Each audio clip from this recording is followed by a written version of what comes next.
बिजनीनि फोरमायसालियाव हाग्रानि मैदेरनि उदखाराव गोबां गामिनि रायजोफ्रा दुखुनांथाव थासारिजों मोगा-मोगि जानांदों। बिजनीनि फोरमायसालियाव हराव मानास माहारियारि हाग्रामानिफ्राय ओंखारबोनाय मैदेरनि फालोआ गामियाव हाबफैना बिमल मुसाहारि मुंनि सासे सुबुंनि सरकारि न'खौ सिफायना थेर-बेथेर खालामना गालाङो।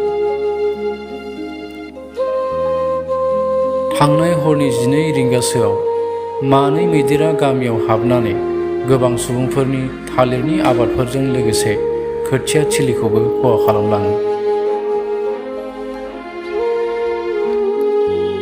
सानब्रैसोनिफ्रायनो गामिनि गोबां न'खरफोराव मैदेरा उदखार खालामना न'-बां बुफाय-बुसि खालामना दुखुनांथाव थासारि सोमजिहोदों।